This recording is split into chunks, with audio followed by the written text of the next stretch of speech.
नमस्ते। उत्तर प्रदेश संस्कृत संस्थान की ओर से रघुवंश के द्वितीय सर्ग की पाठमाला में आप सबका स्वागत है। ये है मॉड्यूल संख्या 16 और हम इसमें पढ़ेंगे श्लोक संख्या 29 एवं 30, 29 और 30। तो आइए 29वें श्लोक के मूल श्लोक के पाठ से हमारा आज का लेसन प्रारंभ करते हैं। सपाटलायां गवितस्थिवांसं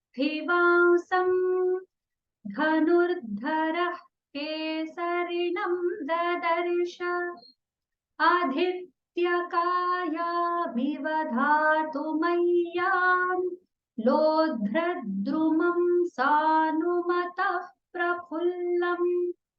एक और बार। सपाटलायां गवितस्थिवांसं धनुर्धरः केसरिणं ददर्श आदित्यकायामिव धातुमय्यां लोध्रद्रुमं सानुमतः प्रफुल्लम्। आइए अब इसका पद विभाग देखते हैं। सपाटलायां गवि तस्थिवांसं धनुर्धरः केसरिणं ददर्श आदित्यकायाम् इव धातुमय्यां लोध्रद्रुमं सानुमतः प्रफुल्लम्। अब इसका अन्वय देखते हैं। धनुर्धरः सह राजा पाटलायां गवि तस्थिवांसं केसरिणं धातुमय्याम् आदित्यकायां सानुमतः प्रफुल्लं लोध्रद्रुमम् इव ददर्श। अब इसका प्रतिपदार्थ देखते हैं। धनुर्धरः चापधारी, धनुष को धारण करने वाला, धनुष को लेकर जो चलता है वो, उसके हाथ में धनुष है। सह राजा, सह का अर्थ है राजा। पाटलायाम रक्तवर्णायाम, पाटल रंग यानी लाल रंग, लाल से थोड़ा उसके जो शेड्स रहते हैं वो, तो उसको ताम्र, पाटल, रक्त इत्यादि वर्णों से बोलते हैं। ठीक है। गवि धेनु, धेनु के ऊपर यानी धेनु पर, ठीक है, गैया पर। तस्थिवांसम स्थितम, तो ये स्थित हुआ को, जो उसके ऊपर चढ़ा था। केसरिणम ऐसे सिंह को, यानी तब तक चढ़ चुका था और जब इन्होंने देखा तब वो सिंह गैया के ऊपर था। धातुमय्याम गिरि संबंधिनः विकारेण पूर्णायाम, धातु यानी गैरिक धातु, जो गिरि से संबंधी धातु है, जो पर्वतों में आती है, लाल रंग की एक धातु होती है, धातु होता है, तो वो एक उस विकार से पूर्ण, जो उसके वो धातु वहां अधिक पाई जाती है, तो वो फैला हुआ है वहां पर। ठीक है। तो ये धातुमय्याम जो है वो आदित्य कायाम का विशेषण है। तो आदित्य काया ने पर्वत की ऊर्ध्व भूमि होती है, जहां पर थोड़ा सा प्लेन लैंड रहता है, यानी जो भूमि है वो समतल भूमि होती है, जहां पर थोड़ी गाय वगैरह चर सकते हैं, क्योंकि घास वास वहां पर पाई गई है। तो वो थोड़ी सी समतल भूमि है और वो उस धातु से, उस पर्वत में पाए जाने वाली धातु से वो भरी हुई है भूमि। सानुमतः अद्रेः, सानुमत यानी अद्रि का एक, यानी पर्वत का एक और पर्याय शब्द है, तो वो उसका, ठीक है, इसका षष्ठी विभक्ति है। प्रफुल्लम विकसितम यानी खिला हुआ, ठीक है। लोध्रद्रुमम, द्रुम यानी वृक्ष, स्वनाम ख्यातः वृक्षः तम, ठीक है। तो लोध्र इस नाम का एक कोई वृक्ष था, ठीक है, पर्वत पर वो पाया जाता है, हिमालयों पर। इवा उसके जैसा, वत, ठीक है। ददर्श अपश्यत उसने देखा, राजा ने देखा, ठीक है। अब हम इसका प्रतिपदार्थ समाप्त करके चलते हैं सरलार्थ की ओर। धनुर्धरः स दिलीपः रक्तवर्णायां गवि स्थितं सिंहम् अद्रेः गैरिक विकार युक्तम् आसन्न भूमौ विकसितं लोध्राख्य वृक्षमिव ददर्श, ठीक है। धनुर्धरः सह दिलीपः, जिसने धनुष को धारण किया हुआ था, हाथ में धनुष लिया हुआ था। ठीक है, क्योंकि राजा का कर्तव्य होता है रक्षा करना, और रक्षा केवल हाथों से नहीं हो सकती, उसके लिए कोई ना कोई वेपन चाहिए हमको, कोई ना कोई आयुध, किसी की शस्त्र की आवश्यकता होती है। तो इसलिए हमारे हर देवता के हाथ में एक शस्त्र होता है। आपने देखा होगा राम जी के हाथ में कोदंड रहता है, शिव जी के हाथ में त्रिशूल रहता है, देवी माँ के हाथ में भी तरह तरह के आयुध वेपन्स रहते हैं, शस्त्र रहते हैं। शस्त्र क्यों रहते हैं? क्योंकि उन्हें अच्छे लोगों को बचाना है और बुरे लोगों को दंड देना है, उसके लिए। तो राजा का भी वही कर्तव्य होता है। ठीक है, तो इसी के लिए अब गया की रक्षा कैसे करेंगे? कुछ होगा, भी हो चुका है ना, सिंह तो आ चुका है, तो इसीलिए धनुष की बात हो रही है। देखिए, कालिदास जी जब भी कुछ प्रयोग करते हैं तो विशेषणों का प्रयोग वो बहुत विशेष रूप से करते हैं, जो संदर्भ में एकदम ये उसमें सही बैठे। पहले, अभी इससे पहले वाले श्लोक में हमने देखा था कि आर्त साधु बोला था। चीख को सुनकर इन्होंने चीख पुकार जो कर रही थी उसको सुनकर राजा ने रेस्पॉन्ड किया, तो वहां पर आर्त साधु कहा। अब यहाँ पर सिंह के ऊपर उन्हें प्रहार करना था, तो उनके हाथ के धनुष की बात हो रही है। ठीक है, इस प्रकार बहुत ही सूक्ष्म रूप से कालिदास जी अपने पद्यों में, अपने कविताओं में वो ऐसे एकदम साभिप्राय पदों का यूज करते हैं। ठीक है, साभिप्राय यानी वो एक एक अर्थ से, एक तात्पर्य से उस शब्द का प्रयोग करते हैं। तो दिलीप महाराज ने रक्त वर्ण की उस गौ पर, ठीक है, लाल रंग की कैया है, उसके ऊपर स्थित हुए सिंह को देखा। ठीक है, तो कैसे देखा, कैसे सिंह को उन्होंने देखा? अपश्यत, तो वो था सिंह लोध्राख्य वृक्षम इव, अर्थात लोध्र नाम का कोई एक पेड़ था, उसके जैसा सिंह है, वैसे सिंह को उन्होंने देखा। और गैया का जो गाय है उनकी तुलना कैसे कर रहे हैं? गैरिक विकार युक्तम।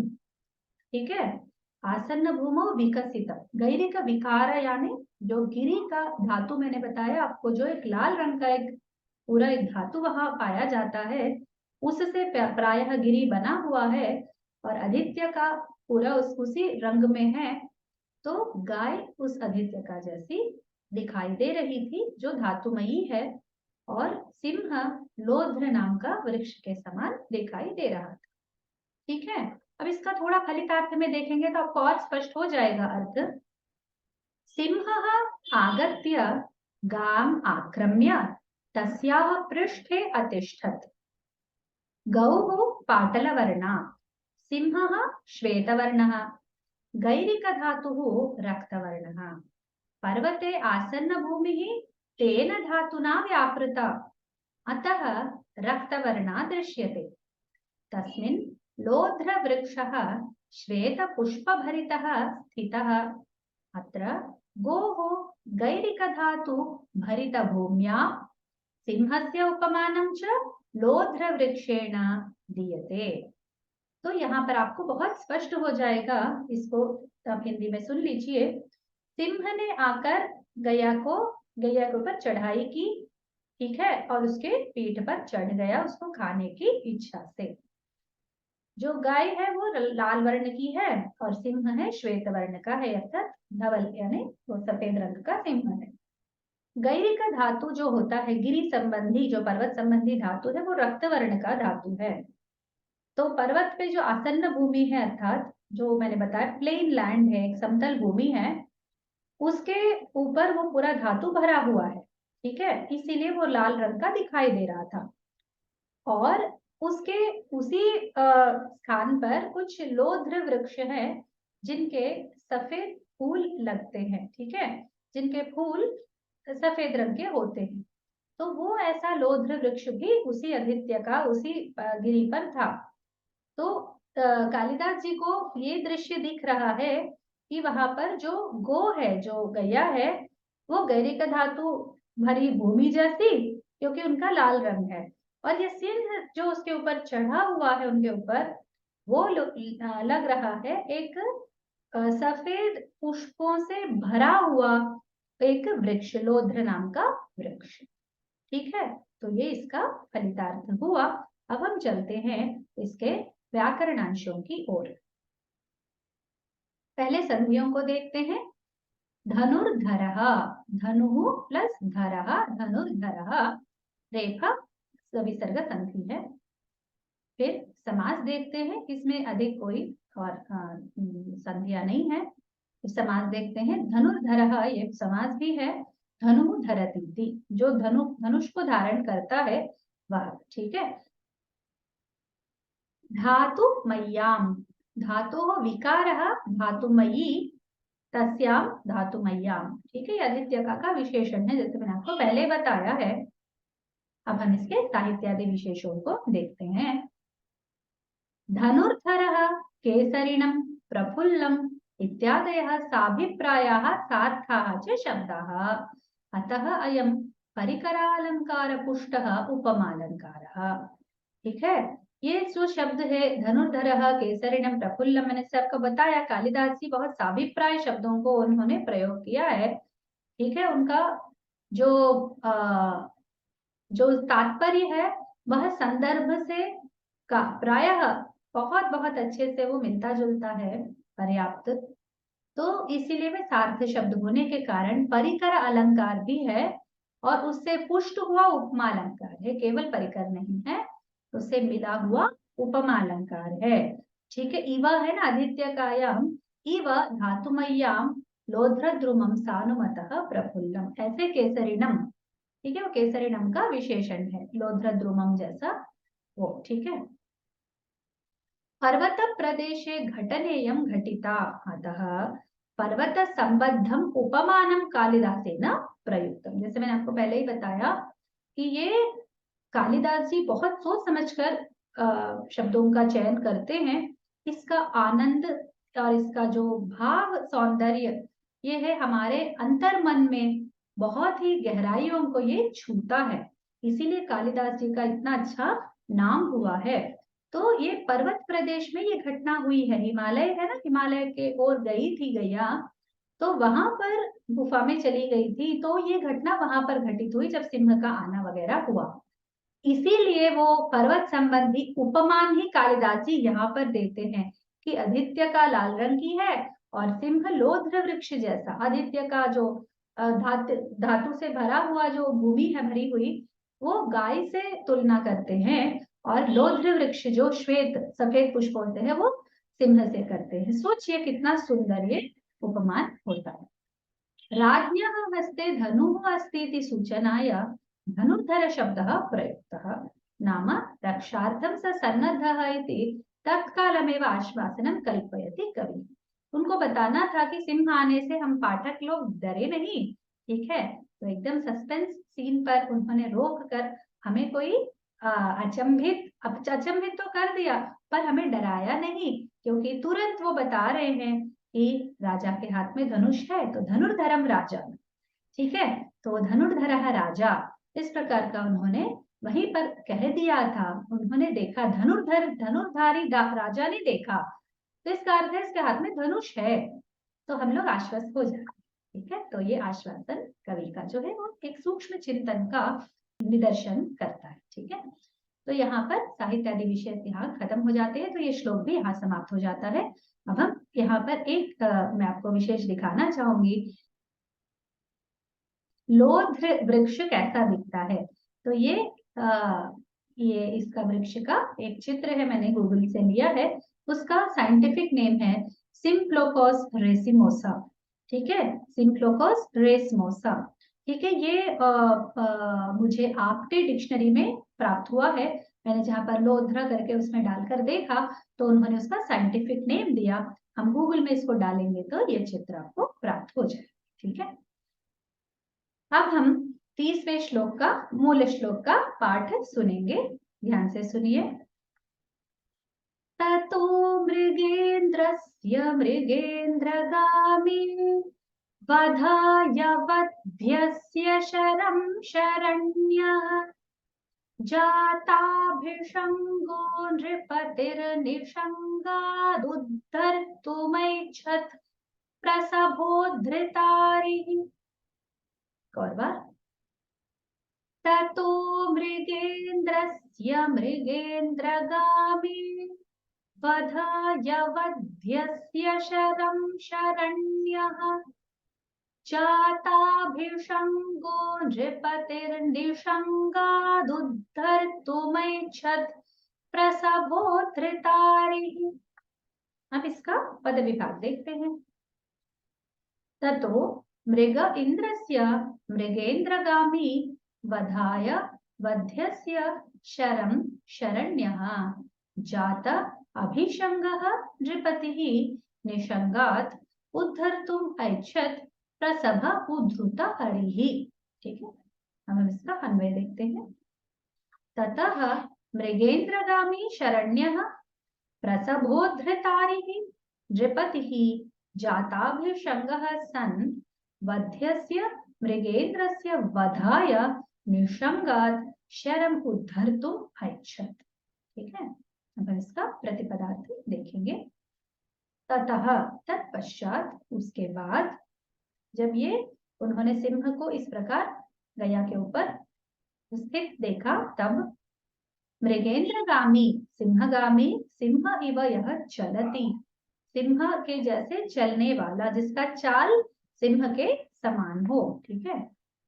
शरण्यः आश्वासन स्थानम, अर्थात जिसके शरण में हम जा सके। ठीक है, वो शरण देने वाला। ठीक है, जहां पर हमें रक्षा प्राप्त होती है, जहां पर हमें आश्वासन प्राप्त होता है, ऐसा राजा। प्रसभोद्धृतारिः, फिर बलात् अपवारिताः शत्रवः येन सह शत्रुनाशकः।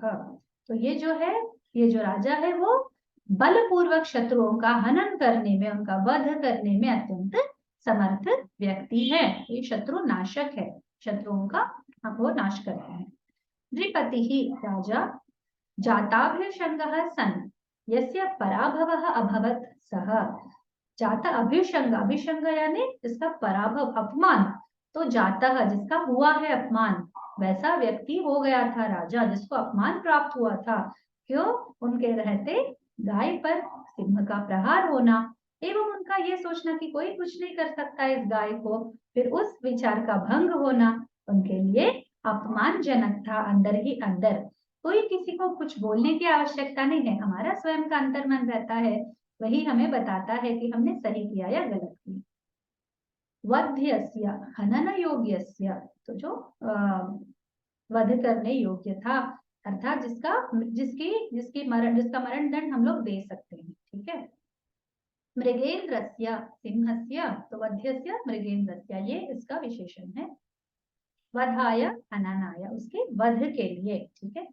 निषंगात, तूणीरत, उनके पास जो एक बाण वगैरह रखने के लिए एक ये अक्षय तूणीर कहते हैं, जिसके वो अक्षय था उनके पास, अर्जुन के पास अक्षय तूणीर रहता था, तो वहां पर आपने सुना होगा ये शब्द तूणीर, अर्थात जिसमें बाण भरते हैं। ठीक है, अपना जो पीछे बांधते हैं उसको, एक ये रहता है जिसमें बाण रहता है, और बाण को खींचकर वो इसमें धनुष में लगाकर छोड़ते हैं। ठीक है, खींचकर छोड़ते हैं। तो शरम बाणम उद्धर्तुम अपनेतुम ऐच्छत् अभ्यलशत्, तो उसमें से बाण को उद्धर्तुम अपनेतुम निकालने के लिए अभ्यलशत् उन्होंने इच्छा की। ठीक है, यहाँ पर प्रतिपदार्थ समाप्त हो जाते हैं। अब हम चलते हैं सरलार्थ की ओर। केसरी दर्शनानंतरम सिंहगामी शरणशीलः बलोच्छेदित शत्रुः सह दिलीपः प्राप्त पराभवः सन् वधार्हस्य सिंहस्य मरणाय तूणीरात् बाणम् उद्धर्तुम् ऐच्छत्। तो राजा ने क्या किया? केसरी दर्शनानंतरम, जैसे ही उन्होंने सिंह को देखा, सिंहगामी शरणशीलः, तो ये इनका चाल भी सिंह की तरह था। ठीक है, तो जाते हैं तो सिंह की तरह चलते हैं। देखिए, सिंह से तुलना कर रहे हैं। शरणशीलः, ऊपर से जो शरण में आए उनकी रक्षा करते हैं। कोई और आए तो भी रक्षा करते हैं, अब गैया की तो रक्षा करने के लिए वो स्वयं निकले हैं तो करेंगे ही। और बल उच्छेदित रिपुः, बल से शत्रु को जो मार देता है, अपने अपने बल से, अपनी बाहुओं की शक्ति से जो शत्रुओं को नाश करते हैं। सह दिलीपः, ऐसा दिलीप महाराज, प्राप्त पराभवः सन, वह बहुत बड़ा अपमानित उनको भावना सी लगी थी, वो पराभव उनको भावना हो गई ऐसे मन से होकर, वधार हस्या, जो मारने योग्य है, जो बिल्कुल छोड़ने योग्य है ही नहीं, जिसे अरे चलो छोड़ो, सिंह ही है ना, क्या कर लेगा, ऐसा हम नहीं छोड़ सकते, अरे सिंह है मार देगा गैया को, तो ये एक अंदर भावना रहती है, तो वो वधार में ही रहता है। जब वो गैया को हानि करेगा तो बहुत पाप लगता है कि हमारे होते हुए गैया की मृत्यु हो गई है, तो वो बहुत ही बड़ा दुविधाजनक और दुखजनक होगा पाप। तो इसीलिए सिंह उस समय वधार था, उसकी हम वधा कर सकते हैं, वो शास्त्र सम्मत है, ठीक है, जीव की रक्षा करनी चाहिए, पर वो दूसरे जीव का हानि कर रहा है, जो स्पेशली विशेष रूप से वो गया होने के कारण उनको उसे रोकना पड़ा, तो वधार हो गया, यानी मारने योग्य हो गया सिंह। तो सिंहस्य मारणाय तूणीरात बाणम उद्धर्तुम ऐच्छत्, उसे सिंह को मारने के लिए उन्होंने अपने तूणी से एक बाण को उद्धर्तुम, निकालने के लिए सोचा, उन्होंने इच्छा की, ठीक है, उन्होंने अभी निकाला नहीं है, केवल इच्छा की। अब देखते हैं इसका फलितार्थ, कुछ और बिंदु इसमें क्लियर हो जाएंगे आपको। राजा सिंहं दृष्ट्वा गवितस्य प्रहारेण अपमानितः सन् झटिति शरासनात् बाणम् उन्नेतुम् आकांक्षत, सह राजा अपि सिंहः इव चलति शत्रून् बिना विलंबं सपदि निवारयितुं समर्थः सः। तो ये हुआ कि राजा ने सिंह को देखा, उसको देखकर और वो गैया पर प्रहार कर रही है, ऐसा देखकर उन्होंने समझ लिया कि वहां क्या घट रही है, और अपमानित उनको बहुत लगा, अरे ये कैसे हो गया, और झट से उन्होंने अपने शरासन यानी तूणीर वही है जहां जिसमें हम बाण रखते हैं, तो वो बाण को लेने के लिए, ठीक है, बाण को उस पर लगाने के लिए उन्होंने तूणीर के अंदर अपना हाथ डाला। सह राजा भी, वो राजा भी सिंह की तरह ही चलता है, ठीक है, वो शत्रुओं को बिना विलंब के मारने में समर्थ है। तो ऐसे विशेषण राजा के लिए क्यों बोल रहे हैं कालिदास, आप सब लोग समझ गए हैं, क्योंकि यहाँ संदर्भ आया है सिंह के हनन का एवं गैया की रक्षा का, ठीक है। अब हम चलते हैं व्याकरणांशों की ओर, पहले संधियों को देखेंगे। मृगेन्द्रस्य, मृग प्लस इंद्रस्य मृगेन्द्रस्य, ठीक है, ये हो गया अपना गुण संधि। जाताभिषंग, जाता अभिषंग, ये हो गया दीर्घ संधि। नृपतिर निशंगाद उद्धर्तुम ऐच्छत्, ये दो शब्द है और बीच में थोड़ा सा संधि का अंश है, वो देखते हैं कहाँ है। नृपतिर निशंगाद, नी है ना वहां पर, रे का विसर्ग संधि है। निशंगात उद्धर्तुम, निशंगाद उद्धर्तुम, वहां पर आपको दू दिखेगा, एक्चुअली निशंगात त है, वो त के आगे उ आया है तो वो त द में बदल जाता है और दू बन गया है, बस इतनी सी बात है। उद्धर्तुम यहाँ पर तो रहेगा ही, क्योंकि ये उद्धर्तुम और ऐच्छत्, ठीक है, तो म मकार है, आई के पहले है, इसलिए हमें मकार लिखा है, और फिर ऐच्छत्, ये केवल मिला के लिखा हुआ है, म पर जो भी स्वर आता है उसको मिला के लिखने की कथा है, वो संधि नहीं होता है, ठीक है। प्रसभोद्धृतारिहि, प्रसभ प्लस उद्धृत प्लस अरिहि, ठीक है, प्रसभम यानी एकदम बलपूर्वक, उद्धृत जिसने एकदम उच्छेदन कर दिया हो, जिन्हें निकाल के फेंक दिया हो, जिनका नाश कर दिया हो, जिनको मतलब लोप कर दिया जिनका, ठीक है। फिर समास देखते हैं अभी। मृगेन्द्रस्य, मृगाणाम इंद्रः मृगेन्द्रः, तस्य मृगों का राजा। प्रसभोद्धृतारिहि, प्रसभेन जल्दी से, ठीक है, उद्धृताः अरयः येन सह, तो एकदम हठात बल, सोचते वोचते नहीं, जब शत्रु की बारी आती है तो ज्यादा नहीं सोचते, फट से उनका उन्मूलन कर देते हैं, यानी उनका नाश कर देते हैं। जाताभिषंगः, तो जाता अभिषंगः यस्मिन्, जिसमें अपमान भावना आ गई थी, ठीक है, अभिषंग यानी अपमान पराभव, ठीक है, घोर पराभव ऐसा कहते हैं ना, तो वो ऐसा वाला। अब हम इसके साहित्यादि विशेषों को देखेंगे। मृगेन्द्रस्य मृगेन्द्रगामी, वधाय वध्यस्य, शरम शरण्यः, उद्धर्तुम प्रसभोद्धृत, अभिषंग निशंग, इन सारे स्थलों पर आप देख रहे हैं कि एक एक साउंड वहां रिपीट हो रहा है, तो ये अनुप्रास अलंकार हो जाएगा, ठीक है। एक ही अक्षर से जब हम साउंड से रिपीट बार बार पुनरावृत्ति करते हैं, आवृत्ति करके देते तो वो हो जाता है अनुप्रास अलंकार। यस्य, ये शब्द अलंकार है। यस्याह रक्षणम् अस्य दायित्वं वर्तते तस्याह हानये प्रवृत्तः सिंहः राज्ञः क्रोधाय एव भवति। जाता विषंगः इति नृपस्य अपमानत्वं सूचयति, रक्षणे वैफल्यम् अनुमानाय अपमानाय एव। ठीक है, राजा को इस बात का अपमान हुआ कि वो गैया की रक्षा नहीं कर पाए, सिंह को आने का मौका मिला है इसलिए उनको अपमानित लगा। ठीक है, तो वो सिंह के लिए तो वो एकदम गुस्सा करेंगे ही, उनको तो गुस्सा आएगा ही। ठीक है, तो वो उनको अपमानित भी लगा, उनको गुस्सा भी आया। ठीक है, हाँ, केवलम् अपमानितेन न राजा प्रतिस्पन्दनेपि समर्थः, अतः झटिति तस्य हस्तः तूणीरं प्रति बाणापनयनाय अगच्छत्। राजा केवल अपमानित होकर ओ ये क्या हो गया, ऐसा रोते नहीं बैठे ना, है ना, रोते नहीं बैठे, फिर वो इसको बाण निकालने के लिए प्रवृत्त हो गए हैं। ठीक है, इस ऐसा प्रवृत्त होने के कारण उनको हम लोग वीर मानेंगे, कर्तव्य निर्वाहक मानेंगे। चलिए, फिर यहाँ तक हमारा आज का पाठ समाप्त हो जाता है।